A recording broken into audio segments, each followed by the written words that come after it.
is the question? Sorry.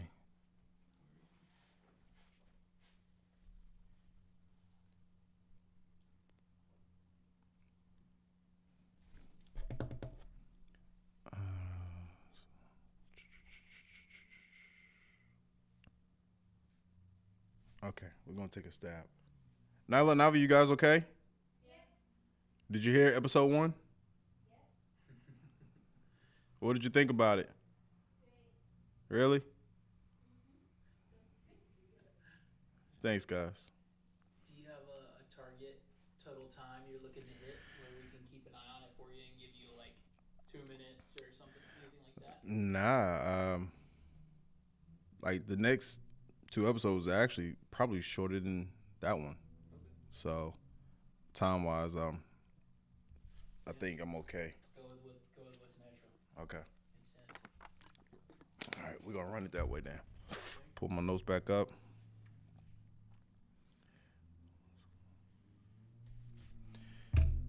Yeah, there we go. All right, cool. Mic still good? Yeah. Mic check, mic check. 1 2 1 2. Let that car clear real quick, Brandon. Yep, yep. We got it.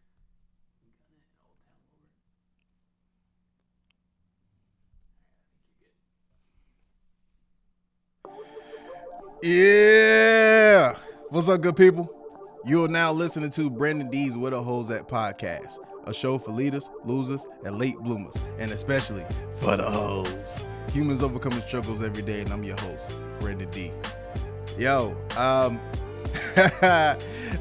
if you are a friend of mine, you probably know this.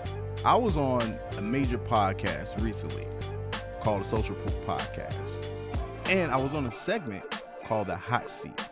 Oh, hold on. I'm tripping. First off, I'm in Studio Connects Media here in the great city of Lilburn, Georgia. I guess you can kind of consider my hometown. You know, one of my hometowns is in Gwinnett. I'm a Gwinnett County kid. I moved around a lot. I was like a nomad, a mini nomad. But Lilburn is definitely a part of my upbringing. And this is where I'm at today, man. Amazing studio. I'm gonna have to make sure I plug their information in the bio. You know what I'm trying to say. I'm gonna make sure you have the information because if you're in the Lilburn area, this is the place that you need to shoot. But anywho, yeah, I was on the Social Proof Podcast, guys, and I was on the segment called the Hot Seat. Now, Social Proof Podcast is with a gentleman by the name of David Shands. I guess you can call him a serial entrepreneur. If you ever saw the shirts Sleepers for Suckers, that's his brand. He created that brand years ago. He used to sell shirts in the malls. So a lot of people in Atlanta know him from Cumberland Mall selling t-shirts. Cool thing about David, he's been able to build different businesses, and he landed on podcasting. That's his bread and butter. And in that, he has a segment called the Hot Seat. Now, what the Hot Seat is, he brings on entrepreneurs who may not be as successful as himself and some of his friends, and he pokes holes in their business model, right? So he brought me on. But stand-up comedian transitioning into motivational speaking, a motivational humorist, as I call myself. And he wanted to know more about just me and who I am. And guys, if you haven't seen it, I died a glorious death. Matter of fact, I decided to wear the same shirt today that I wore in that episode. It was a funeral, guys. It wasn't as tough in the moment because David is a business coach, and I've been fortunate to have a business coach over the past 2 years in another venture. So I was able to sit down and allow someone to kind of dig at me and in me. Pause.